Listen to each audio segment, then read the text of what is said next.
Okay, well, thank you. Welcome to the session. We have three speakers. The first, I'll just introduce everybody first. Dr. Kathy Willison is in the Institute of Medical Physics from the University of Sydney. Dr. Peter Herskovich, all the way from the East Coast of the U.S., where he's the director of the NIH Clinical PET Center. And myself, I'm from the University of Washington in Seattle, the vice chair for radiology. And without further ado, we'll start off with Dr. Willison giving a talk on quantitative SPET. Thank you, Kathy. And remember, watch your step. Yes, I will. Thank you. Shall I just escape out of this? He'll set it up for you. Okay. And Yeah. It's probably better to look at that. Sure. Thanks. Well, thank you very much for the invitation to speak here today. I'm going to be talking on quantitative SPECT, particularly in terms of where we're at in clinical quantitative SPECT and the state-of-the-art systems, the real sort of vendor-driven and manufacturer-supplied systems. And also have a little discussion on some of the current issues and I guess how all this is going to potentially shape the way that we incorporate quantitative SPECT CT into standard clinical practice. So as most people in here are probably aware, PET and SPECT were developed around the same time.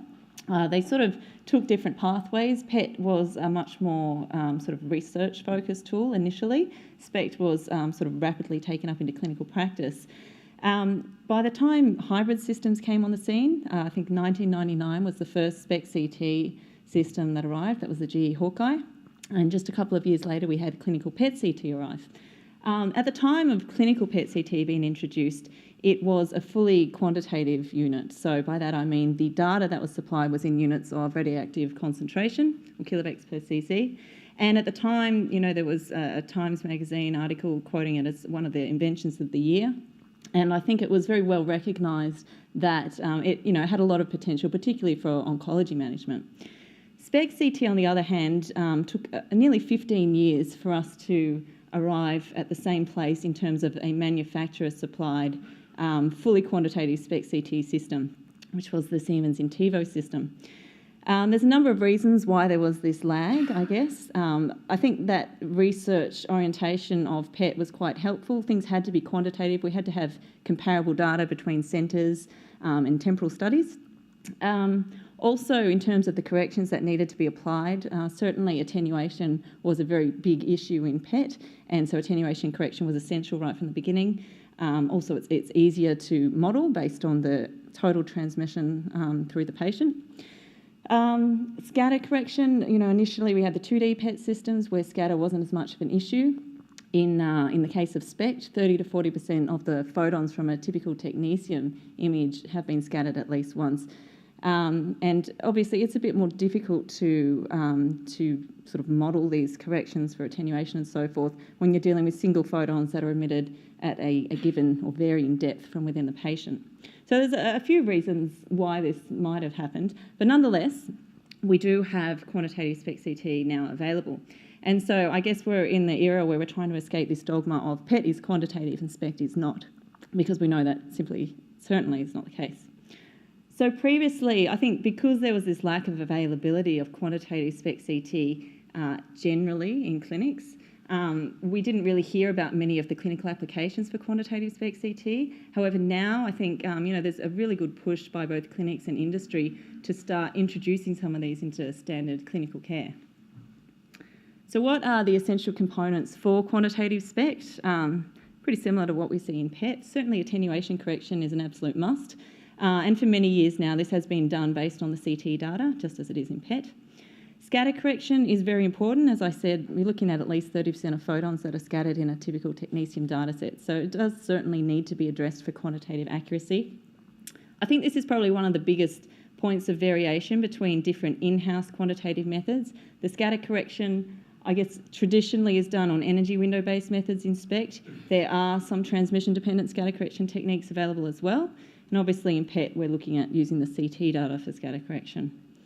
Dead time historically perhaps wasn't as much of an issue in SPECT imaging. Certainly in PET, there's generally a higher photon flux impacting on the detectors. So again, dead time correction was sort of incorporated from the start. In SPECT, you know, we'd often be looking at less than 10% dead time. If it is applied as a correction, it's usually done as a scalar value post-reconstruction. This is an area of advancement lately. Certainly the Intivo system that's out from Siemens does approach dead time correction differently with the companion sources attached to the detectors, and that's capable of more of a real-time dead time estimate, much in the same way that PET does. Of course, everyone's aware that the spatial resolution deteriorates when we increase the distance of the detector from the patient. And in the case of SPECT, obviously we've got varying radius of rotation for our projections, so that needs to be incorporated as well for any distant-dependent resolution correction. PET is perhaps a little bit more straightforward. You have the fixed ring geometry. Historically, decay correction or branching ratio corrections hasn't really been incorporated for quantitative SPECT. In PET, we know it's routinely applied. And then last of all, obviously, we do need a system sensitivity. So that's basically converting corrected counts into units of radioactivity. Again, historically, it wasn't usually implemented in quantitative SPECT. We're seeing that it is now, obviously, in the manufacturer systems. In PET, obviously, it's routinely built into the DICOM data, and this depends very heavily on accurate cross-calibration with the in-house dose calibrator. So I think we're at a time now where we can expect to see data similar to this. This is the IEC image quality phantom, which we use routinely for PET testing, SUV testing, and also modelling resolution losses or recovery coefficients in small volumes of interest. In the image on the left, you can see a fluorine 18 image acquired on the PET, which is fully quantitative, as we're well used to, SUV of 1. And on the right, you can see the same phantom filled with technetium with a quantitative SPECT study, in this case also producing a very acceptable SUV for background measures. I think you can appreciate from the image that we do really notice the inferior resolution in SPECT when we reconstruct our quantitative data, and certainly that has to be taken into account, and that's something I'll get to a little bit later.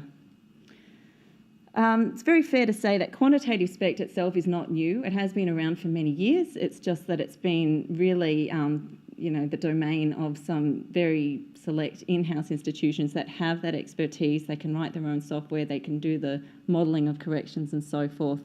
So there are a few certain review articles throughout the literature that have appeared, and they give a good rundown basically of some of the published data on quantitative SPECT and the accuracy that these in-house methods have been able to achieve. This is an example from 2008 in PhysMed Biology. A number of institutions were included in this review. As you can see, there's a number of different radionuclides that have been addressed, so it's not just technetium, which is probably the most straightforward case, but in particular, I think a lot of radionuclides that lend themselves to therapy or treatment planning. You can also see there's equipment from all the vendors that have been included, and most importantly, the accuracy that's quoted in the literature is usually very good. It tends to be certainly within sort of 5 to 10% of true concentration values that can be measured. And this does, we know it breaks down when we start dealing with smaller volumes that suffer from partial volume effects.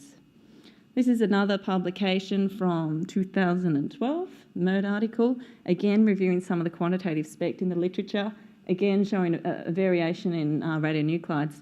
I think the most important thing to take from here is that when you consider the reconstruction processes used at each of these in-house methodologies, you can really appreciate that it varies. There has been no standardisation until more recent times. And I guess that there has been a bit of an issue for widespread quantitative SPECT CT being used clinically. There are certain centres that use some corrections, others that might not use those corrections, and the approach to how they're implemented also differs between centres. I've included this slide as well just to give you a feel for some in vivo validation of quantitative SPECT. This is from a review article in 2013, and it includes some in-house studies that have attempted to do in vivo validation, which is very challenging to find a scenario that actually allows you to do that. And two, I guess, obvious ones are, for example, with gated heart blood pool SPECT. In this case, a blood sample was taken at the time of the SPECT so that the true concentration of radioactivity in the blood could be measured in the gamma counter, and that was then compared to a volume of interest measure on the reconstructed quantitative data over the left ventricle. So that's one example. Another example which lends itself to in vivo validation of quantification is this one here in bone scan patients, where a urine sample was taken and again compared to a volume of interest over the bladder. So I think all in all, the development of quantitative SPECT at these certain institutions has been impressive. The accuracy tends to be good, but we've really been missing a standardised approach and widespread acceptance, perhaps. So in June of 2013, I believe, Siemens introduced the Intivo system with the XSPECT quant algorithm. And this was sort of thought of as the first major vendor-supplied system that was intrinsically quantitative. These are just some images that I've taken off their website, but you can see that the point of the reconstruction really allows us to produce images that are in units of reactivity, concentration, and thus SUVs, if that's applicable for the study. So it was, I think, a very important and impressive step forward in quantitative SPECT being used widespread in clinics. They have a traceable calibrated sensitivity source, which allows the standardisation of sensitivity. They've got a sort of standard QC approach with a cross-check with the dose calibrator. And in 2016, they extended the XSPECT quant algorithm to include not just technetium, but now a few other radionuclides as well, iodine-123, indium-111, and lutetium-177. They've also had some advances, as I mentioned, in their approach to dead time correction, which I think is an improvement. And finally, some improved technology for the reconstruction, where they use an XSPECT bone algorithm, which basically takes the CT as a frame of reference, and it extracts zone maps for different tissues that are segmented on the CT, and it essentially tries to use that to better delineate the boundaries of the tracer uptake and so improve the resolution in the reconstructed data. GE have also released a quantitative system, I think it was the year after. This is the NMCT 670, which has the Q Suite software, and I apologise that I'm certainly not as familiar with this system, but the biggest difference between the two is that the GE system's using the digital detector technology, so the cadmium zinc telluride detectors. It does have an improvement in sensitivity, so that can travel across to improved acquisition times, for example, or perhaps lowering patient dose. And also it does have an improvement in energy resolution, so that lends itself very readily, for example, to multi-tracer simultaneous studies. Much the same as the Intivo, it allows you to display images in units of SUV where appropriate, and I believe they also have a dosimetry toolkit which lets you, or aids in organ delineation, as well as the generation of time activity curves. So now that we have some sort of push from the manufacturers to help supply a standardised approach to quantitative SPECT CT, and again more widespread, so it doesn't just have to be in the places that have the in-house expertise, there's some really great examples coming out in the literature. There's a big increase in what we're seeing in the literature for quantitative SPECT. And if we take a look at some of those examples, I think it really points towards what people think, are the potential useful applications for this. Bone imaging is certainly something that's appearing quite a bit. This is just an example of looking at SUVs of bone and how they are significantly different in metastatic bone disease versus, for example, degenerative disease. Cardiac imaging, of course, could really value from having a quantitative approach, a fully quantitative approach. This is an example using the GE system, which, as I said, has that greater sensitivity, using gated cardiac imaging. And in this case, they are comparing to myocardial flow reserve measured on PET as the gold standard. Again, the idea of either therapeutic radionuclides or radionuclides also for treatment planning. We're seeing quite a bit of publications, often in terms of research abstracts, looking at, for example, indium-111, the idea of SUVs in tumour versus normal tissue and how they change with time. And again, iodine-123, in this case looking at neurodegenerative disorders. I think it's worth mentioning there's been a huge amount of iodine-123 quantitative SPECT that's come out of Japan. They've done some absolutely incredible studies based on in-house methodology, which has actually been adopted by over 100 centres across the country and used in, I think, more than sort of 30,000 patients. So I think a lot of the iodine-123 work will be building on the back of what those research studies have found. This is it going to play? This is just an example I threw in of, I think, just how impressive some of the technology we have is now. Unfortunately, it's not the dynamic TOMO, but this is a research study that's just started at North Shore looking at the distribution of nasal spray with technetium DTPA, and dynamic TOMO acquisition gets performed. And in this case, we had, I believe, only 1 megabecquerel that was successfully delivered to the patient. And this is the static SPECT CT that was taken, I believe, about 1 hour post-delivery. So the fact that we can get images with such little amount of activity, I think, speaks very highly of the technology that we have available nowadays. And the idea of dynamic tomographic acquisitions for SPECT CT is also potentially quite exciting. In terms of incorporating quantitative SPECT CT into the clinic, I think we will see it take a much more widespread approach with routine methodology. And I think the fact that the manufacturers are now involved in that and that standardisation is very important, and also will mean that this hopefully occurs sooner rather than later. We really need some procedures in terms of things to follow, I guess, guidelines in terms of calibration factors, cross-calibration with the on-site dose calibrator, incorporation into the DICOM data, perhaps having predefined values for individual imaging protocols within the clinic, operational limits within which the QSPECT can be accurately applied and acceptable. Certainly a regular QC program is something that will have to come on board if we're incorporating this in a clinical sense.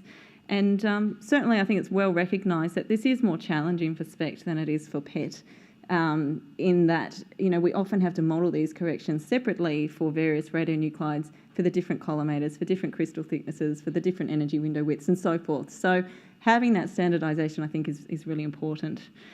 Also, I guess it's worth noting that we'll probably see this impact on the role of, certainly I think the physicists need to be aware of the quantitative algorithm, what goes into it, how to manage it, what's acceptable in the clinic and so forth. Some of the current issues, how am I going for time? Okay. Some of the current issues in terms of quantitative SPECT, I've already mentioned this idea of standardisation, which I think is being approached.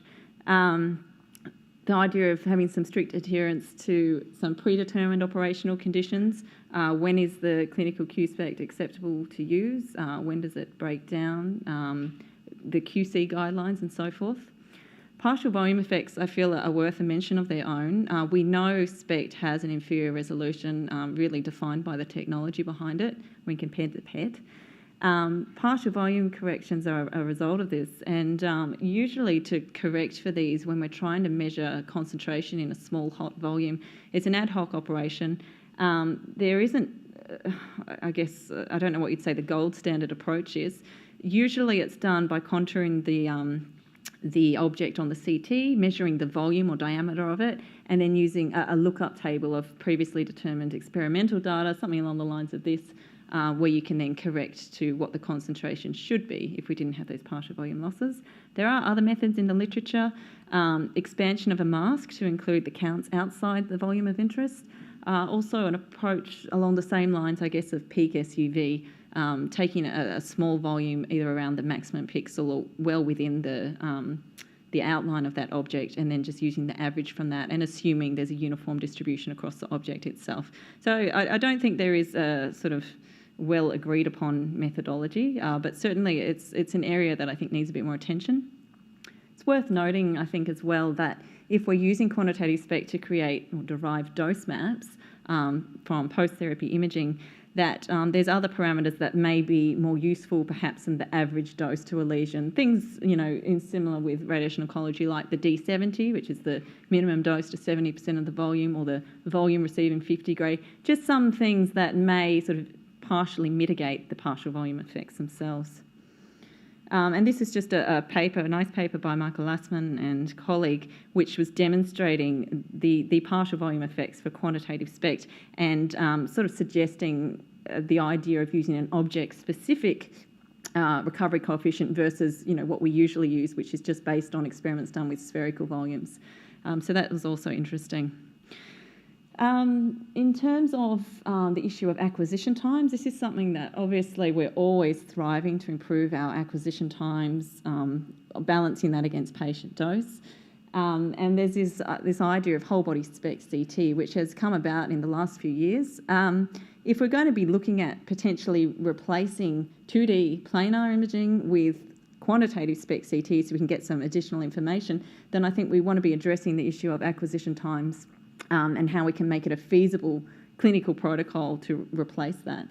This is an example of some work done by one of our PhD students, Hyunju Ru, and she's been looking at the idea of reprojecting 3D quantitative SPECT CT on our bone patients so that it is comparable to the conventional 2D planar imaging, really to help the clinicians ease into this era of potentially only applying the 3D quantitative SPECT data and, you know, keeping up the reporting that they're used to doing. I guess it's also worth mentioning how 3D quantitative SPECT could really impact on dosimetry measures as well as theranostics or biokinetic modelling. As everyone's probably aware, we're used to doing historically dosimetry and kinetic modelling and whole body dose estimates, things like that on 2D planar data. Certainly a move to 3D quantitative SPECT is much more accurate for that. But it brings with it questions such as, you know, a whole body SPECT CT, all of a sudden there's a lot more organs that are visible. How should we delineate them? Should it be on the CT? Do we need to define a whole organ, or can we take, for example, a region of interest and assume uniform distribution throughout the organ? Lots of questions like that. And perhaps there's a role for some automated segmentation and machine learning. And this is just an example of some 2D kidney dosimetry measures with various methods versus 3D measures of the same data set. And you can see there's quite a big difference, a factor of twofold. And this highlights also the point that how do we take our potentially more accurate 3D dosimetry estimates and put them in the context of the historical 2D estimates that we have. So we've used this data to, you know, build up in our minds what is an acceptable dose to be giving to the organ at risk and so forth. But all of a sudden we find ourselves estimating very different dose values for these organs. And so I think we need to think about that a bit as well. In terms of the future for quantitative SPECT, again, I think it will become more mainstream. I really feel that the buzz behind theranostics over these last few years has been a big push towards the acceptance of fully quantitative SPECT CT systems clinically, and that's been great. And, you know, I think potentially we'll be looking at a PET equivalent future where we can produce data that is in kilobecks per mil or SUV units where appropriate. More and more radionuclides, I think, will be added to the list, if you like, of you know, what we can generate quantitative data for. Certainly there's developments in both hardware and software all of the time, whether it be the detector electronics or the reconstruction algorithms and so forth. I think we're always moving towards faster acquisition times, making whole body SPECT CT, you know, more clinically feasible. And finally, I think we're going to see some great potential of quantitative SPECT CT in the clinic to really influence clinical management, whether it be monitoring lesions or infection in a patient and how they're responding to treatment, all the way up to sort of tailoring personalised doses, looking at personalised dosimetry following therapy and so forth. So I hope I'm on time, and thank you very much for your attention. Thank you, Kathy, for a wonderful presentation. We have time for some questions. But please come up and use the microphone. Daniel. Yeah, I'll bring it up. Kathy, the major issue I've come across so far in the use of quantitative SPECT is that you need, as you've said, quite a lot of messing around, and therefore no one does it, so then no one clinically uses it, so then no one sees a reason to do the messing around in the first place. Have you got any solution to that? Now that we've got a manufacturer-driven systems, I should say, not system, I think that's a big step to addressing that.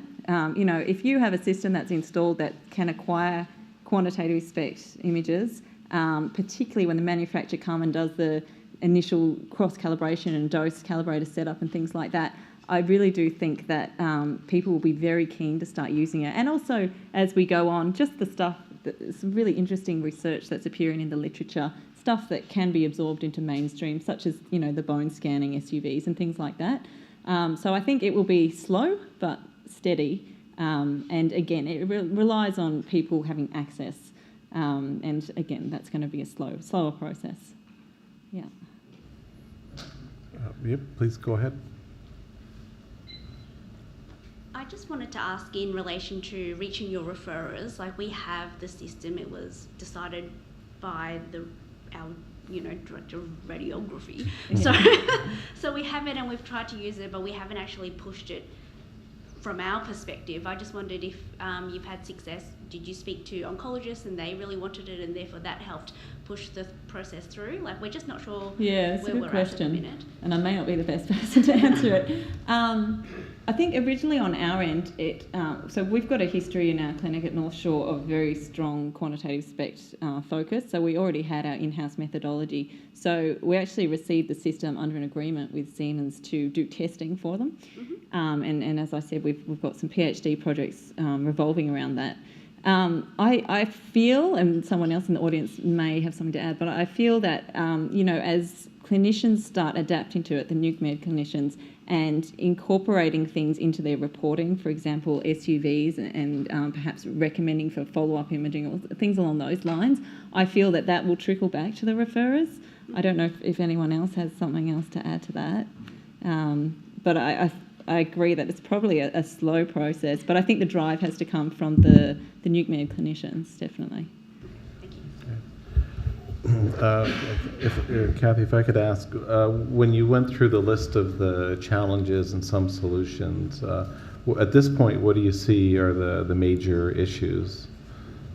I think it depends what you want to use it for. Mm-hmm. In my mind, I think dosimetry, treatment planning, that's all going to be quite big for quantitative SPECT, particularly given the recent European mandate. I do feel partial volume effects are an issue for that. When you're looking at lesion doses or lesion response, you notice that these images are suffering. So in my mind, that's definitely one. If we have the manufacturer systems, I think that sort of deals with quite a lot of the standardisation issues. But certainly, partial volume effects would be one for me that I think needs more focus. Well, let's thank Dr. Willison for a great presentation.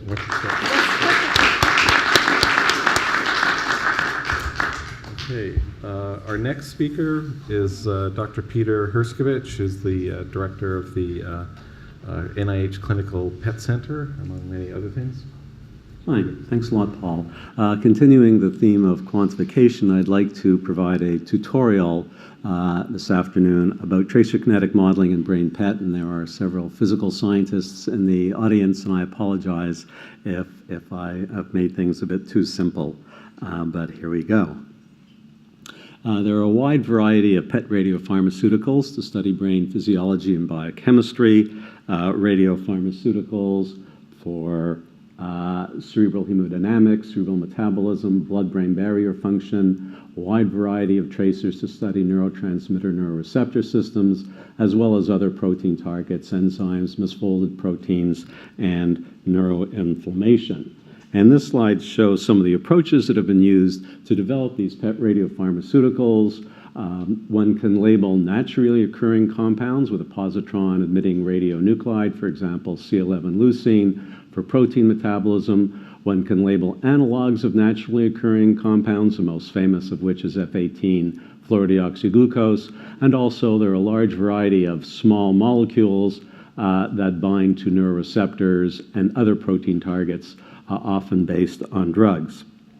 And as we know, this is a nuclear medicine community. PET radionuclides, as well as nuclear medicine in general, is often based on the tracer principle. And a radiotracer, as we know, is basically a radioactive molecule that follows or traces a systemic substance to give information about a physiologic process. PET radiotracers are synthesized with very high specific activity, which means that a very low mass amount of the compound is injected, typically less than a microgram.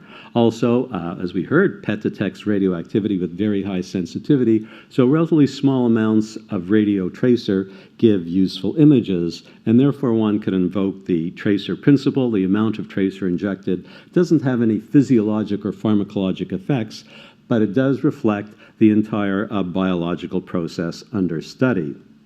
So why, then, does one need tracer kinetic models? Well, that's because brain images of radio tracers usually do not directly provide quantitative physiologic information. You can't just use the tissue count data.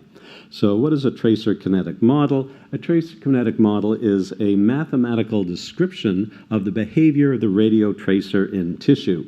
It contains variables which can be measured, typically the arterial time radioactivity curve and tissue time radioactivity curves obtained with the PET scanner. And it also contains unknown variables that are calculated using the model and these sets of measured data. And the model then basically converts measurements of radioactivity in blood and tissue taken over time to functional images reflecting metabolism, receptor density, and so forth. This cartoon shows the different fates that a positron-emitting radio tracer in the brain can follow. Here we have a tracer entering a region of tissue in the arterial inflow. It can diffuse or be transported across the blood-brain barrier to be free in tissue, and it can just come on back out again. If it's receptor binding, it can bind to a specific receptor or protein target that can become dissociated and come back out again. Alternatively, if it's a metabolic label, it can be metabolized to a product.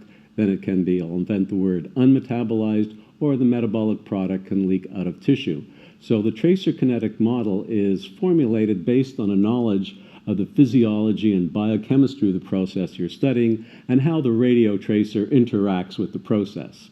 So what then is a compartment? A compartment can be several things. It can be a physical space, such as the extravascular space. It can represent a biochemical interaction, such as radio tracers specifically bound to a receptor, or it can be a metabolic space, for example, a metabolic product. And one can require different numbers of compartments depending on the physiologic process you're trying to describe. Here we see the possibility of up to 3 compartments. Sorry, I'm having trouble with the clicker. 3 compartments being used, but all these compartments have in common an arterial time activity curve, which is input to the compartmental model.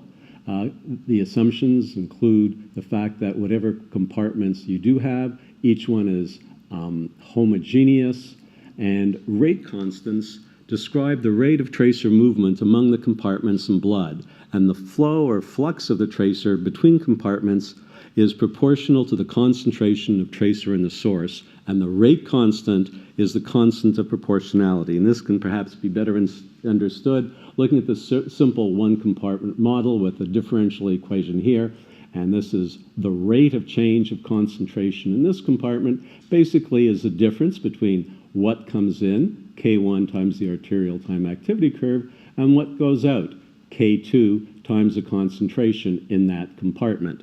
And you estimate the rate constants from your model, and then you use those rate constant values to calculate a physiologic measure, such as metabolism or receptor binding. There's a few other assumptions. The physiology being measured is typically in a steady state. You're operating under tracer conditions, as I described, and also you can measure this all-important time activity curve in blood. So I'd like now to say a few words about where the tissue activity comes from and some words about the arterial time activity curve. There are 2 general approaches to using tissue radioactivity measurements that the PET scanner gives you in a tracer kinetic model. One approach is to use regions of interest, and basically one draws regions of interest on an MR, which is co-registered to the PET scan, and then transfers these regions to the PET scan, and the different regions can be used to extract time activity curves. This approach is useful to treat hypotheses if you think you're looking for abnormalities in specific brain regions. Another approach is to use a voxel-wise application of tracer kinetic modeling to generate so-called parametric images. And in this case, you use the tissue activity that's measured in each voxel in your PET image, and you apply the tracer kinetic model to each voxel. Now, this is sometimes difficult because there are lower number of counts in each voxel than perhaps a larger brain region. So often one uses a simplified tracer kinetic model to calculate the physiologic variable. We'll see some examples of this.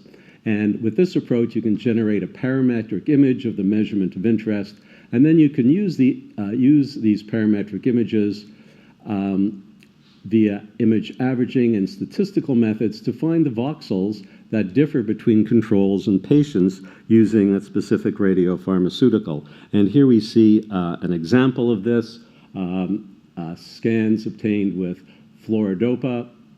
And the first step is to take all the images from your patients and your controls, and you adjust the size and shape of the PET image to a common template, as if everybody had anatomically the same brain. And because of that, you can average images across all your normal subjects and get an average normal image, and you can average images voxel by voxel from your patients. Then the third step is a statistical comparison of the average control and patient images, and the results can be presented as a map with the statistically significant voxels that are different in your patients versus normals. A few words now about the arterial time activity curve, which is critical, and this is obtained usually by sampling from the radial artery. And the use of measured CA of T, the arterial time activity curve, accounts for variations in the delivery and uptake of the tracer in tissue due to variations in the arterial time activity curve. The shape of the arterial time activity curve can be quite different patient to patient in the same lab, depending on the amount injected, injection method, the body blood volume over which your tracer distributes, and also uptake in non-brain tissues. And this slide shows how the shape of the arterial time activity curve affects tissue response. Here we have 3 time activity curves, all with the same area underneath it, so the same amount injected, but different shapes. And here you see the tissue response is quite different. So if all you were doing was looking at the tissue response with no knowledge of the arterial activity curve, you're going to get different tissue responses and perhaps different inferences about physiology, but the only thing that's changed is how you're injecting the tracer. Another very important factor to build into how you model a radiotracer is the fact that most radiotracers are metabolized in vivo, producing radioactive metabolites in blood. Well, but that arterial time activity curve has to be the parent compound. It can't be contaminated with radioactive metabolites. So how does one take care of that? One obtains blood samples during specific times in the scan, and they're analyzed using chromatographic methods to derive the fraction of activity in plasma that is your parent, and then you correct your blood time activity curve by the contribution for radiometabolites. And here we see this done for a dopaminergic tracer labeled as C11. Here we see the whole blood curve, but over time, more and more of that consists of metabolites. A very important assumption is that the radiometabolites don't enter the blood and don't enter the brain. You can correct things if they're in the blood, but it's very hard to correct things if they enter the brain. So I'd like now to give a couple of examples. First of all, perhaps the most famous tracer kinetic model for a brain PET radiotracer, that is F18FDG, used to measure regional cerebral glucose metabolism, which itself is proportional to neuronal activity, which was the basis for it being used to study the brain. One sees here glucose in comparison FDG with the label here. And if one tried to use radioactive glucose, for example, putting a carbon-11 here, well, glucose is metabolized to water and carbon dioxide, and some of your label would leak out. So that would make modeling and interpretation physiologically more difficult. Sokolov's genius was to change one of the chemical species on the glucose molecule so that initially carbon-14 deoxyglucose and then F18 deoxyglucose as a field move to PET crosses the blood-brain barrier and is phosphorylated by hexokinase just as glucose is, but because of its anomalous behavior, it stays stuck in brain, and also there's little defluorination. So you can model this physiology by a 2-compartment model with FDG entering tissue from blood, and there it can either go back to blood or it can be metabolized to FDG6-phosphate. And here we see the tracer kinetic equations showing the rate of change of activity in both the free tissue space and the metabolic space. As it turns out, there's very little dephosphorylation or unmetabolism of your tracer, so K4 is 0. You measure the total tissue radioactivity, C tissue plus C metabolized, and you can estimate the rate constants from the measured time course of activity in plasma and tissue, and then use the rate constants to calculate regional cerebral glucose metabolism. Here are your rate constants. The only trouble is these are the rate constants for FDG, so what you're really measuring is the cerebral metabolic rate for FDG, and therefore Sokoloff introduced the so-called lump constant to account for differences between FDG and glucose and membrane transport and phosphorylation. But here, then from this equation with a lump constant, you can use your measured blood and brain radioactivity time to calculate glucose metabolism from the rate constants. The very initial simplification of this model was, rather than doing a time activity curve after tracer injection from the brain, you just measure the tissue activity at one time, typically about 45 minutes after scanning. Also, it turns out that the rate constants don't vary that much among either patients or controls. So one can use this equation, which looks rather intimidating, but it has stuff you can measure: the plasma concentration of glucose and the arterial plasma concentration of your tracer. You assume rate constants, lump constants, and you can therefore generate this parametric image of regional cerebral glucose metabolism.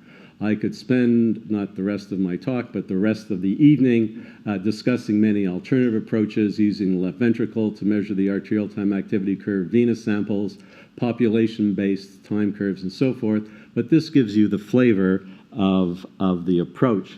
And here we see an application in neuropsychiatric disease, specifically the measurement of glucose metabolism in mood disorder patients compared to controls.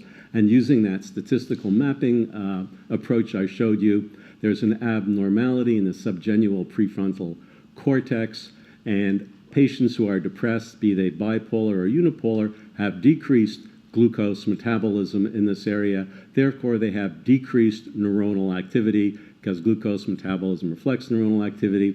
I think it's fascinating that this area showed increased neuronal activity, i.e. increased glucose metabolism, when these bipolar patients were in the manic stage. Here we have another metabolic model, and that is the use of C11-labeled leucine to measure cerebral protein synthesis. That again uses a two-compart model with free C11 leucine in tissue, metabolized leucine. Unfortunately, here you do have labeled C11 CO2 that comes out, but this can be accounted for in the tracer kinetic model, which is used to estimate the rate constants, which then can be used to calculate the regional cerebral protein synthetic rate, as shown here in a parametric image. I'd like now to shift focus to discuss neuroreceptor binding measurements. Neurotransmitter neuroreceptor systems and abnormalities are implicated in a wide variety of neuropsychiatric diseases. And tracer kinetic models provide indices of receptor number, which is felt to be the primary abnormality in a neuropsychiatric disease where receptors are involved, typically a decrease in receptor number. So TKMs provide indices of receptor number. They can be used, to provide baseline measures. Baseline measures in normal subjects. Look for abnormalities in patient groups. Very importantly, to look at receptor occupancy of neuropsychiatric drugs, and as we'll see, to assess the release of endogenous neurotransmitters such as dopamine. This slide shows the compartment model for a radioligand that binds reversibly to their receptors. And this is the type of radio tracer you would want. For example, C11 raclopride for dopamine receptors, the radiolabeled tracer can come out of blood into tissue or go back again, and the free tracer in tissue can bind in a non-specific way to proteins in the brain, but more importantly, it can be specifically bound to your receptor, but it also come off. The trouble with this three-compartment model is there are 1, 2, 3, 4, 5, 6 rate constants, and it's basically difficult to impossible to estimate all these rate constants or all these unknowns from your data. So typically, these two compartments, the free and tissue or the non-specific compartment, are combined, and therefore you have a two-tissue compartment model, which is more tractable in terms of being able to estimate the rate constants, but even that is sometimes difficult, and we'll see various simplified approaches. So though you've measured your rate constants, one might say, what is the relation of these estimated rate constants, K1 through K4, to a physiologic measure of receptor binding that a pharmacologist might say, yeah, I know what that is. The measure that's obtained typically with PET is the so-called binding potential, which is a measure of the neuroreceptor binding of your radioligand. Quick definition, I introduced this term before. Bmax is the brain concentration of receptors that are available for binding. And it is incorporated into the calculation of binding potential, which is a typical outcome measure, as the binding potential is a product of Bmax times the affinity of your receptor for the radioligand. Now, you might say, well, I really would just like to know the receptor number, or I'd really like to know the affinity, but as it turns out, mathematically, these two variables are kind of intertwined and they can't really be separated very well. So typically one measures the binding potential, which is just K3 over K4. In most diseases, one assumes the affinity isn't changed, so the binding potential does reflect the number of receptors. But still, there can be difficulties estimating that K3 over K4 ratio, so other approaches have been developed, and one is the so-called volume of distribution. And the volume of distribution of a pharmaceutical or radiopharmaceutical is the ratio at equilibrium of the concentration of the tracer in tissue to the concentration in a reference fluid such as plasma.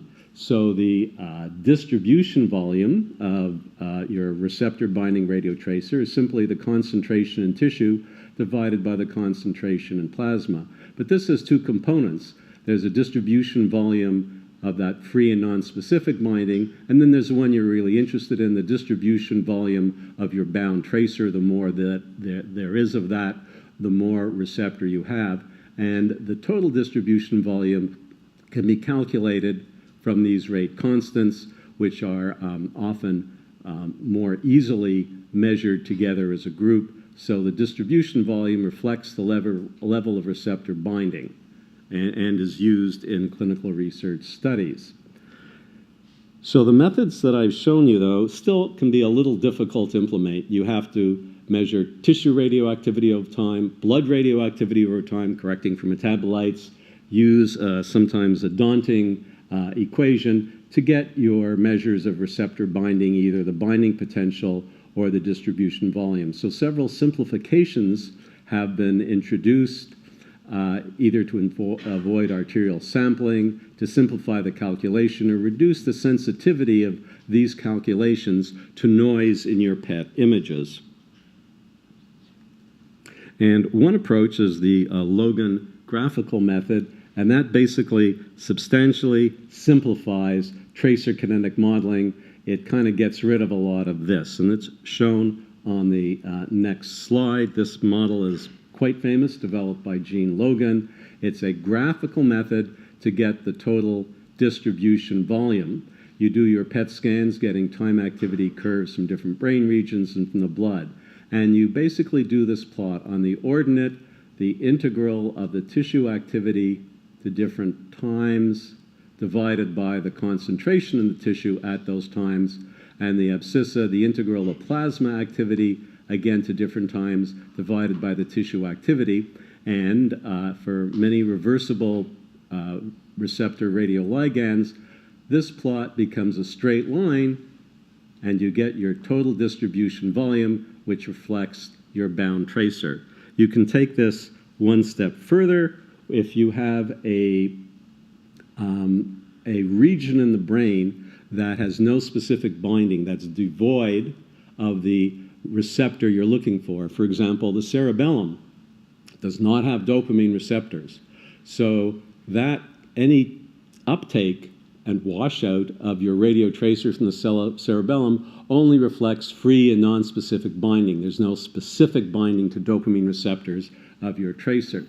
So here you do, again, Logan plots from both the cerebellum and, say, the striatum, which you're interested in. You get a distribution volume for your striatum, which is both free and nonspecific plus bound. You get a distribution volume for your cerebellum, which only is this term. And if you assume that the free and nonspecific binding is uniform throughout the brain, then you can calculate the binding potential for your dopamine receptors as the dV total in the striatum by the distribution volume in your cerebellum, that ratio, tissue activity of this to this, -1, and you've actually got a binding potential.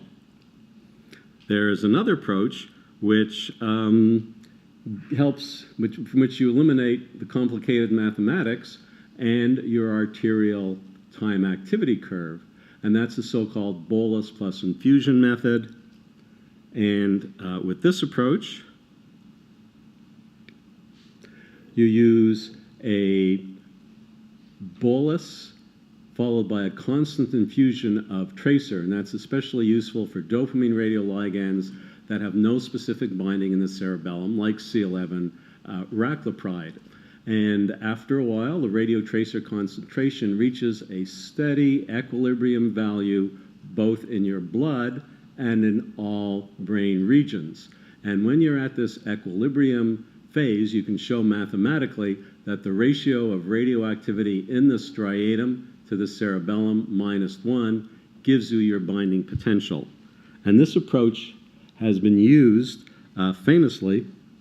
This approach has been used famously to measure dopamine release in the brain. And this cartoon shows a dopamine synapse. The red molecules are raclopride, the white ones are dopamine, and here you see a certain baseline. Then if you have an intervention which increases dopamine in the synapse, for example, if you give amphetamine, which blocks dopamine reuptake, you have an excess of dopamine in the synapse that displaces or decreases your raclopride signal. And the amount of decrease reflects how much dopamine is in the synapse. And this remarkably works in humans. Here we see time activity curves during a constant infusion of raclopride from striatum and cerebellum. Then at 50 minutes, an acute injection of the amphetamine, a decrease in the raclopride signal in the striatum, which has dopamine receptors, but not in the cerebellum. And this difference reflects dopamine release, the difference being the difference in binding potential. So this has been applied in several paradigms. This one looked at dopamine release during eating, and subjects got a dopamine scan in the fasting state and after eating. Eating decreased raclopride binding, indicating dopamine release, and there was a positive correlation between the amount of dopamine release and a rating of meal pleasantness. I guess if you got broccoli in your first scan and ice cream in your second scan, you had a lot more dopamine release the second time round. Here we see the measurement of binding potential with C11 raclopride in a pharmacodynamic application, that is to measure the D2 receptor occupancy of ziprasidone, a D2 blocker. For major tranquilizers, neuropsychiatric drugs, you often want to know how many of your receptors the drug occupies at a certain oral dose. So what these folks did is they gave increasing doses of ziprasidone, which you see blocked dopamine receptors, so decreased raclopride binding decreased binding potential, and they found that at this oral dose they got about 80% decrease in binding potential, 80% blocking, which is where you want to be with a neurotherapeutic.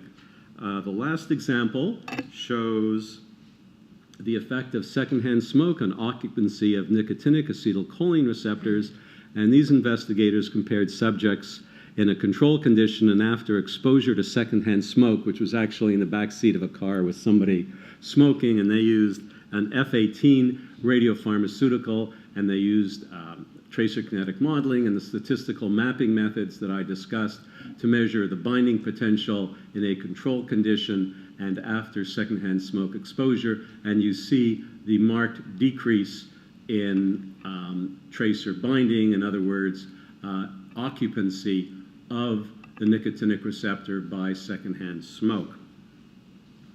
Some of these methods may seem a bit arcane or perhaps rarely used, but in this review by Roger Gunn, he analyzed the literature and looked for papers that used tracer kinetic models to measure brain proteins. In many cases, it was full compartmental models. In some cases, it was a much simplified method, for example, a reference SUV, but whose use was based on a tracer kinetic model. So we see roughly 4,500 articles, and this was up to 2013. I think the rate has increased.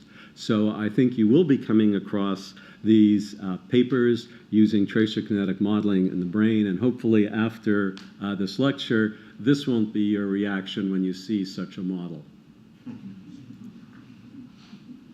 And with that, thanks so much for your attention.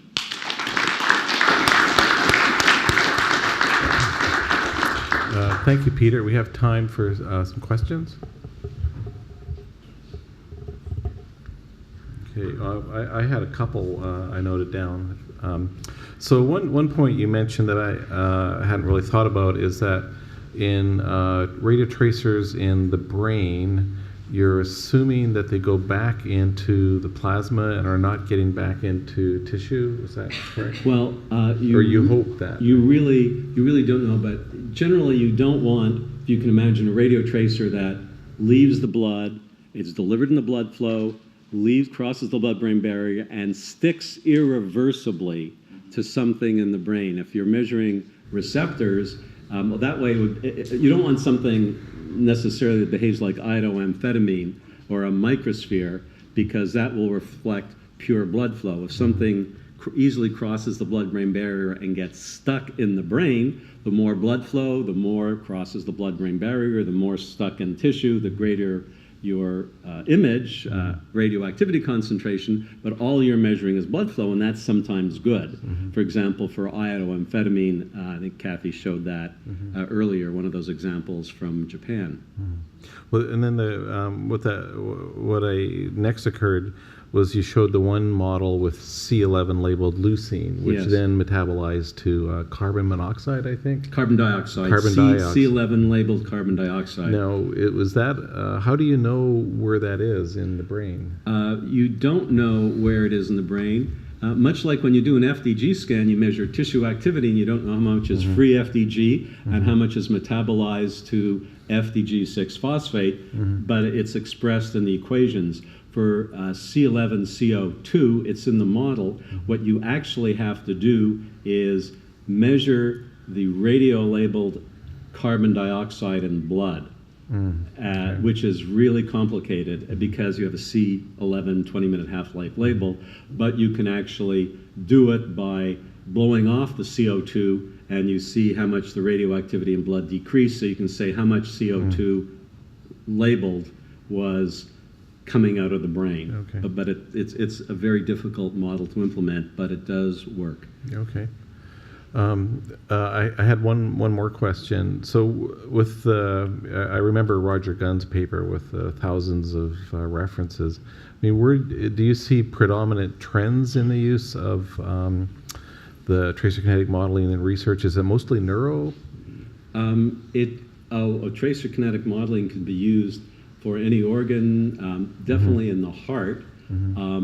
There are receptor measurements being made. It has noradrenergic, various innervation. So it is being used in other tissues. The question is, PET is the answer, but what's the question? And it seems there are a lot more brain diseases where receptors or concentrations of protein are needed and are useful. And I will say that somebody once said to me, well, you'll do a few PET scans in a few people, but you're not going to do this sort of stuff in everybody with a movement disorder, but there are some approaches where just doing 10 patients or subjects can be very useful, and that's the example of receptor occupancy. For example, for many neuropsychiatric drugs, you want to be blocking 50 to 70% of your dopamine receptors. If you can show with PET scans that at a given oral dose, which is the maximum you can tolerate because of GI upset or whatever, you've only blocked 20 or 30% of your dopamine receptors, then you're going to trash that drug earlier on in the drug development process. So here it is, PET scans done in a small group of patients have a much broader applicability.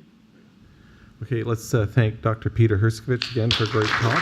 And Peter, wait, we also have a special certificate. This is for Dr. Peter Herskovich, and the certificate of appreciation with signatures in gold font. And thank you very much. Thank you all.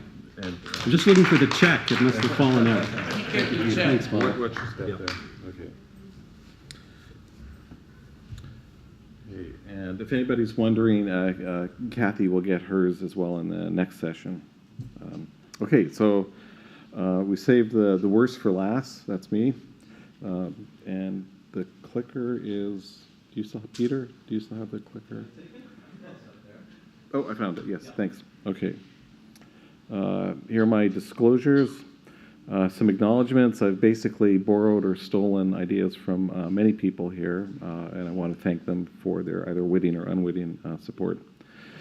So what I'm going to cover relates to both the talks you heard earlier, talking specifically about molecular imaging in clinical trials, and even more specifically in multi-center clinical trials. I'll come back to this slide at the very end of the talk. As we know, PET has some unique strengths for quantitative molecular imaging. There is growth of the use of this in early phase clinical trials, as Peter just mentioned, and for good reason. But if we're going to expand that to multi-center studies, as I'll show, we need methods to both measure and improve the repeatability and reproducibility of quantitative PET imaging. There's something I'm going to talk about called the Kiba profile and something called the UPIC, and I'll save that for when I come to it. But at the end, I hope I can convince you that there is an approach to improving repeatability with just FDG, PET-CT, the bread and butter for clinical trials, multi-center clinical trials. So here's a typical FDG, PET-CT oncology scan. There's a nodule in the CT image. Even I can see that. And there's also one in the PET image which confirms the status of this nodule as being malignant. So it's a very powerful tool. And to be clear, for things like this, the measurement of the activity does not matter. The clinicians are very good at deciding based on this image and their experience what's going on. What we're more concerned about probably is image fidelity, that the liver and other things look the same as they should to say that big lesion. Cancer in particular for clinical trials is a popular target, although it is being increasingly used in neurological therapeutic developments outside of cancer. And you can imagine that there's some biological target that we're trying to figure out what's going on. And we can interrogate different things about it, such as glucose metabolism you heard about. We can look at protein generation or catabolism. We can look at DNA proliferation, hypoxia, and there's different markers that can be used, and they're in different states of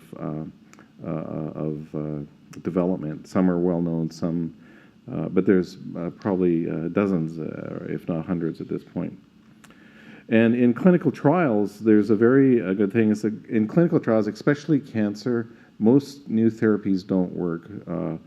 And so the pharma companies spend billions or hundreds of millions or $1 billion to develop a new drug. And that's after rejecting tens of thousands of candidates through the pipeline. So the sooner they can reject that, the better. They can save their resources.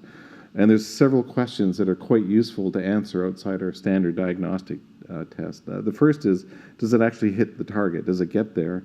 And if it doesn't, then you just move on to the next one, and you've saved a fortune. And then following that, you can say, well, if it gets to the target, does it actually have any effect? Does it cause some change in the biology or the biochemistry? And if at first no, you can actually increase the exposure, which is sometimes the part of a phase 2 study or a phase 1, phase 2 study. And even at what's approaching a therapeutic, unfavorable therapeutic ratio, if it's not working, you can reject it and go get a new target. If after this it still works, you can then say, well, does it actually have some effect on the disease itself, which is what we're interested in.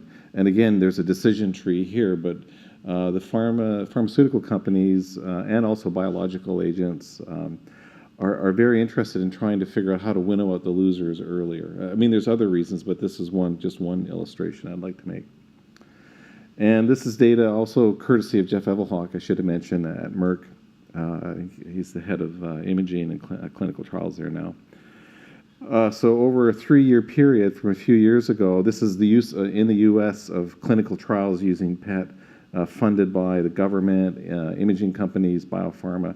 And the imaging companies such as Siemens, GE, Philips, Toshiba that we know, it's a very relatively tiny amount. Really, the bulk is coming from pharma, and a substantial chunk from the U.S. government via the National Clinical Trials Network. And over the years 2013, 2014, you could even break it down to where they're used. So the majority is still in cancer, but there's a fair bit in neurological imaging and clinical trials, cardiovascular, and others. And interestingly, in cancer, over half is FDG, but once you move to neurological imaging, it becomes the minority pretty quickly using some of the methods we just heard about. Now, following this, we have to say, well, what does this mean in clinical trials? And the FDA in the United States published this document a couple years ago. This was their revision. They had an earlier version. It's called Draft Guidance. I haven't heard, maybe somebody knows if it's going to become more than guidance or more than a draft. But if you read through it, what I did was I paraphrased or summarized what I thought were their most important points. And I thought it was well written and very reasonable. And they pointed out that images for diagnostic imaging, they work generally. Otherwise, we wouldn't be using them clinically. Even though the local methods, people can do all sorts of things, and there's often a lack of standardization. The variability in acquisition and analysis may have no medical significance. In other words, it's good enough. However, in a clinical trial, as I'll show some examples, the variability may limit the ability to meet trial objectives, because if we're looking to measure a change in particular, if we have a large variance, that can cause an issue. And so they recommended that trials have to basically, on a case-by-case basis, try to decide if they need specific imaging protocols or standards. And so what are these requirements? I think this is my thinking about it. It may not be that accurate, to warn you, at full disclosure. But the first thing we need to do is actually measure what's the bias and variance in what we do. Oftentimes when we're measuring things, we actually don't know what the error bars are on our measurement. And in particular, an example I like to describe is pretty much every clinical FDG PET-CT report, a clinical report, quotes an SUV or an SUV max. But I have never seen an error bar on that number. And as a physicist, or you'd like to see an error bar, because 6 plus or minus 5 is really different from 6 plus or minus 1, for example. So we just need to measure that. And then once we measure that, we can define protocols that allow us to reproducibly hit that measurement of bias and variance. So we define a protocol, and we can say if we follow it, we're comfortable that we're going to get this measurement. And we need to then monitor it to see if the protocols are actually followed. We can say things, we can say you should do it this way, but then did they actually do it? And in a lot of anatomical studies, for example, A CT scan may be recommended or even required by the trial, but they may send in an MR image, for example, clearly not following the protocol. And then the other couple things are we need procedures, QA, calibration standards, and then a framework. How do we all bring this all together, and how do we get people to go along with it, which is, in my mind, one of the bigger issues. I think everybody here is probably familiar with the process, but I'll just quickly mention it for one purpose. We have the scan preparation or the patient preparation. We'll do the scan, we'll reconstruct it, we'll analyze it. It has to be interpreted, and if it's a single scan, we'll get one, for example, standardized uptake value measurement. If we're looking for a change, then we repeat this whole process twice, and if every step is introducing a certain amount of variability, you can see that this can accumulate quite quickly. And a very interesting study by Kumar et al. At the Moffitt Cancer Institute a few years ago took essentially retest scans of patients. But what they did is they had a series of PET CT scanners from different manufacturers in their hospital, and they were all ACR accredited, so they met clinical standards. And they deliberately sent them from one scanner to another, so for their follow-up clinical scan within a short time. And this was the Bland-Altman plot of the relative difference in percentage as a function of the average SUV of the two measures. And so the SUV average is going up to the highest one there is about 17.5, but a lot of them are clustered around 6. And the variability here in practice is plus or minus 50%. That's the 90 or the 95% limits of agreement. A paper by Dude et al. Looked at this a little more detail, and this was a thought experiment. So if you're doing a clinical trial and you want to have a certain power, let's say 80% is usually a good number, and a level of statistical significance of 0.05, and I think in this case they assumed a true, the dashed line, a true effect side of 20%. So they said there's a 20% decrease. Then the vertical axis here is the number of scans or samples or patient studies you would need as a function of the measurement error. And I summarized it on the next slide. If you have a 10% error coefficient of variation, which is known to be probably a reasonable estimate, maybe slightly low, then you only need 12 patients. If you hit 40% multi-center, then you need 158 patients to get the same level of, same quality of your clinical trial. So there's a couple of ways to look at this. One is there's accrual is always an issue in clinical trials. Accruing 12 is probably a lot easier than accruing 158. But also more insidiously is that you could plan that your trial needs 12 patients, and if you don't know what the measurement error is, then you're woefully underpowered, and the trial is just actually inconclusive. So what can we do about it to try to bring everybody together? There's several initiatives. I'm going to talk a little bit about the RSNA initiative, Radiological Society of North America, which is the Quantitative Imaging Biomarkers Alliance. They've had tremendous support from Kiba, Japan, I'll mention. It's across all modalities, all diseases, and in particular, its advantage, because it's the RSNA, is it can pull in industry and other regulatory bodies. National Cancer Institute has the quantitative imaging, which is cancer only, and it's more of an academic, forward-looking method. I'll skip over the core labs. Those are the national clinical trials in the U.S. And in Europe and in the U.K., there's some initiatives as well, too. To my knowledge, I'm not aware of any in Australia or New Zealand yet, but I could be wrong. So let me briefly just talk about the uniform protocols for imaging and clinical trials. This actually started way back in 2005, I think. It was before my involvement in this area. It started with a joint project between some NIH-funded groups that were called the Clinical and Translational Science Awards, and there was an imaging working subgroup, and they partnered with the S&M and then later the RSNA. And this wasn't specific for FDG PET. This was actually for anything. And it was based around the same concepts I just described. You want to improve clinical trials by increasing statistical power and supporting robust accrual and having methods that meant you could activate the study faster. And it was built around this concept called a bullseye approach, that you realize that some centers have an easier time to meet levels of compliance with the standards, and that may be okay. You could broaden your number of sites if you're willing to have sort of an acceptable range of performance, or if you decided that you needed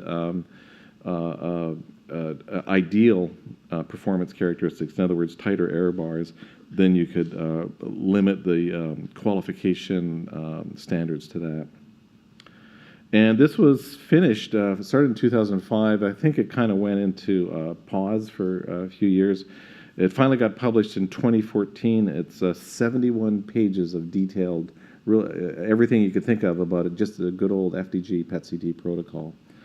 And then if you don't want to wade through the 71 pages, there was a summary published by Mike Graham and all in JNM in 2015 just to outline it. And I'll just mention very briefly, the quantitative imaging network has become a major effort specific for cancer. But as I mentioned, it's more research-driven, but it's a collection of about 26 centers from the U.S. And Canada, and now there's some other foreign external countries are joining as well too. But mostly I want to talk about the Quantitative Imaging Biomarkers Alliance. It started in 2007 when the RSNA recognized that quantitative imaging needed to be addressed in a broader scale. And its perspective was to reduce variability in radiology where you did need objective quantitative results. And it was distilled down after a year of discussion into a mission statement. But really what it comes down to is the short form is to industrialize imaging biomarkers. And one example was something like the DICOM standard, which is, it's how we share images. And it's a very complicated standard, as you know, but it does allow things to work. One of the physicists' joke I just have to mention is the great thing about standards is there's so many to choose from. So the Kiba approach, it decided there's time for a new standard. And the central core of this is a new type of document called the profile based on the IHE profile. And what it does is it says there's a specific performance claim. And right now it says for FDG PET-CT, if you do a test-retest study meeting certain conditions, and there's quite a few of them, then the coefficient of variation is 10 to 12%. And there's a bit more detail than that. So the claim tells everybody, from the users to the manufacturer to the regulatory bodies, pharma, anybody that might want to use it or take advantage of it, what can be measured. And then the second and third parts tell everybody, the vendors, what specifications the equipment have to meet, and also tells users what procedures are necessary, what's the protocol. And I should mention the protocol is largely based off the UPIC protocol I talked about earlier. It took the sort of the acceptable subset of that to drive the imaging site protocol, but importantly, the profile also adds what the equipment, and that's the scanners, dose calibrators, image display software, everything all the way down to the final number. So this is the profile. It was published as the technically confirmed version November 2016. There's two claims actually. The first one is more, I think, from a physics viewpoint, which is that the coefficient of variation in test-retest if you meet all the conditions is 10 to 12%. Perhaps more useful, especially from a patient or a physician viewpoint, is that if you do a scan and then you rescan somebody and the SUV, or SUV max actually, has increased by 39% or more, or if it's decreased by 28% or more, then there's a 95% chance that that's a true change. So it's a more solid statistical argument if you're looking at an individual patient or subject. So here's to put it all together is courtesy of Kevin O'Donnell at Toshiba. If you get a measurement of 7 on a scan, and our error bar, as I mentioned, is plus or minus 6, and our threshold is 9 between treat or wait, then we really don't know, do we treat or wait? And the cause is all these sources of variability that are well known, including the basic physics, how the things are run, but also having people do what's appropriate for the profile. So the goal of the profile is to then say, okay, what do we need to do? What does everybody involved need to do? And it's a long list. And then if everybody hits it, then we can state that in this case, for example, we've reduced confidently that the error bar is, for example, ±1, so we can make a better decision. So this is a simplistic illustration, but there is true power to knowing and reducing what the variability are. So to talk about the profile structure a little bit, there's groups, the two main groups, although there's several groups. One are the people at the imaging site, and the other one is the equipment vendors. And they have different questions. So, oops, wrong way, sorry. So the first part is, what's the claim? For the user, whether it's a clinic or a clinical trial or a pharma company, says, will it do what I need? Given that this is the best that we can do in a reasonable manner, will this work? Or how many studies do I need in my trial? And it also tells the vendors, why do you want to do it? Because they're willing to go along with improving quantitation, but they need some reason why to spend the money on it. How are they going to make money back? And then there's all the details of who does what, and for both the users and the manufacturers. And then there's testing procedures to see, did you actually complete the study? As I mentioned, we have to verify the protocol. And at the end of it, it's boiled down to a series of long checklists for this particular one. And there's, for example, for the FDG PET-CT, there's a whole list of, I forget, something like 60 items that have to be verified and tested at the imaging site. And there's also the same thing for the scanner and the display software, other things like that. And I think I should mention, I didn't put it on the slide, but I'm just talking about the FDG PET-CT because it's the most advanced. Right now, Kiba has roughly 20 or 21 of these profiles in development. So we're using iota flupain and SPECT imaging. We have CT lung nodule, volume size, volumetry. There's shear wave imaging and ultrasound and MRI. Many different things. Happens to be that the FDG PET's furthest along.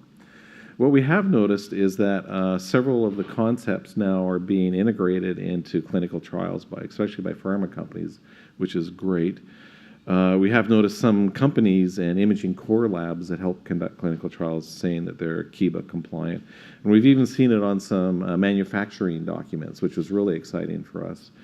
Because the industry, I have a huge respect for our colleagues in industry. They have a different set of priorities than we do working in the clinic, as they should. Their job is to, partly at least to stay in business. And so you have to give a good reason why they would adopt this. But we are seeing some adoption. And finally, we're in the process of putting together a prospective multi-center clinical trial to test this. Looking at some funding, and it's under development within the U.S. and hopefully Canada. So the idea is, imaging research is fun. There's a lot to do. There's all sorts of things you can be doing.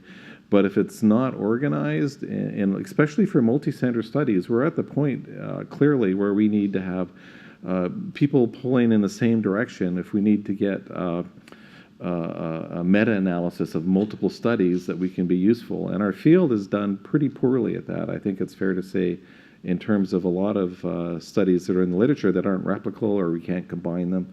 So the concept behind this multi-center approach is we can do quantitative imaging, and that allows people to still, compete as necessary, and the manufacturers, but everybody gets there faster. So my last slide, back to the roadmap. As there are unique strengths for PET imaging. It doesn't come automatically. And there is growing use in clinical trials, and there's a real role for it in trying to reduce the cost of development of new pharmaceuticals. but we need to take it seriously. How do we characterize it and improve the reproducibility? And the main effort I mentioned is the KIBA profile. So that's an integrated multi-group, multi-center initiative. And it is based on the UPICT comprehensive protocol definition. And following these, improving FDG PET-CT repeatability can clearly be done in clinical trials. Thank you for your attention.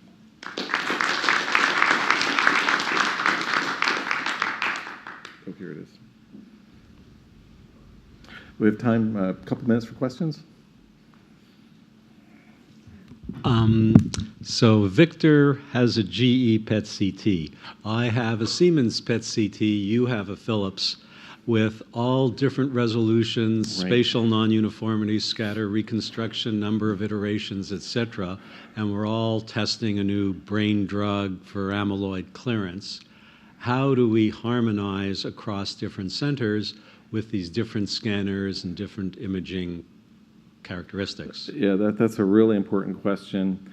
Essentially, in the profile right now, we dodged the issue. We said that this only applies to tumors that are at least 2 centimeters in diameter or larger and an initial SUV of at least 4. So that takes away the worst of the issues of the partial volume effects that are driven by it. There's a couple other things as well too. You know, the commercial field has moved rapidly to the adoption of the so-called point spread function reconstruction algorithms, which model the variable resolution of the detectors themselves and fold that into the reconstruction. It's now pretty well known that that really causes some unusual image artifacts, and it can really distort the measurement abilities. Now, for detection, it may actually help because it's make little things pop out, but it's giving the incorrect SUV value. So what the profile does there is says this does not apply to that. So that leaves 2 big gaps right now. It leaves this, well, what about lesions smaller than, say, 2 centimeters, and what about the new algorithms? There's 2 efforts underway. The first one is there is a separate project run by Joel Karp, collaborating with Philips, John Sunderland at Iowa. Joel Karp's at Penn, by the way. John Sunderland at Iowa is collaborating with Siemens, and myself in Seattle collaborating with GE, where we're collecting so-called harmonization data so that we can specify, it's just brute force. We take test objects, a fairly sophisticated set, and reconstruct the images every possible way you can think of. And then from that, we figure out, well, what settings will allow the images to get the same numbers for the same size objects. And that actually is coming along well. It's a huge amount of work, though. And I really think that's probably the only way to do that. The PSF measurement, that's a bit more the PSF effect, which is a different algorithm. That's a bit more challenging. The best idea so far is coming from Martin Lodge at Hopkins and Ron Bullard in the Netherlands, who are proposing using SUV peak, which shows that it does mitigate a lot of the artifacts introduced by this PSF. But if you don't do that, the results are quite startling and rather disturbing. And Martin gave a good example at the S&M last year. So it was a long answer to a short question, sorry. Well, may I ask, actually I would have 3 questions. This QABA protocol, this has several sections in my opinion. There's the scanner, the hardware, there's the analysis, and somehow for FDG, the pharmacokinetic effects. So the pharmacokinetic effects are, these are all meant to be sort of clinical scans. So the pharmacokinetic effects are controlled as best as possible by having restrictions on the blood glucose levels. They have to be in a certain range. And also the scan time after injection has to be within a certain range as well, too. And I think the target's 60 minutes, but it can range from 55 to 75 minutes. So it's an asymmetric band around 50 minutes. But does this mean if this protocol is established and we know all the variations and reliability, reproducibility, and we use another tracer which has the same Yeah, right. Yeah, then it's a whole new scenario then. I mean, it's the same isotope. It's a complete new Well, because it really depends on the biodistribution, right, and over time, and what's the protocol for that. So there is Kiva is developing a profile for amyloid imaging, and trying to take it on. That's complicated because there's multiple FDA-approved agents right now. So a lot of the challenge is trying to get data, as I mentioned to Victor earlier today, about the kinetics, which is not that widely known for all the agents. So that's an open question, I think. That's an important one. And may I ask you another question? I mean, we in PET, we are really quantitative compared to all other radiological imaging. So we say. We say, but I definitely want to pinpoint to MRI, which they can change everything. They even don't have ISO sensor. Oh, yeah, right. They tweak the parameters, the protocols like crazy. So is there any way that you see that with MRI, quantitative MRI, this can be reached? Yeah, it depends on the details, but there's a Kiva profile under development, which is, I think, largely done for dynamic contrast enhanced MRI, where they're looking at K-trans, for example, and trying to get that to be a repeatable number.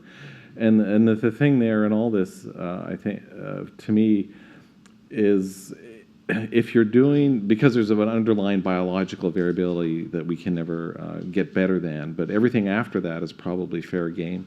And the first thing we have to do is measure it. What is the best, and then what are the conditions? And so it'll have an answer, and that is just what, that's what it is. And then if we need something better than that, well, it just doesn't work, actually. So does that answer your question? Okay, great, thanks. I think we're over time. Just a quick question. Though the pressure kinetic model by Dr. and you are, I have just a small question to you. Will the bigger the crystals will cover both the brain and the heart, will have a better pressure kinetic model quantitation, because radial artery sampling is the region-wide pressure kinetic model. So are you, I see you're talking about like the Explorer scanner, which is really long. Cardiac blood pool as a Yeah, you can, input sure. function and a huge Yeah. parameters. But don't, that's true, you could, but there's also, even with the PET-only scanners, we used to use the ping pong protocol where we'd scan here, scan here, scan here, scan here. And so we got left ventricle. It's actually quite doable. I mean, Now, with the current thinking that larger the crystal, it will cover. sure, so longer, but the challenge, Re-establish our PET quantitative. I'm sorry, what's your question? Will it re-establish us as a PET quantitative? PET started with a buzzword that we are quantitative. Well, I think But we never became quantitative. the current, We were semi-quantitative. yeah, the current systems, just what you buy off the shelf, so to speak, can be, quantitation means you know what the error bars are, and you ideally try to, improve things. So any system can be made quantitative in that sense. It's just knowing what it is. The Explorer systems at Davis with Simon Cherry and Penn with Joel Karp, those are amazing systems. I've seen some images. They're unique, though. They're not going to be used in multi-center clinical trials. I think that's the different consideration there. Anyways, I should close off the session because I don't want to bias questions. I want to award myself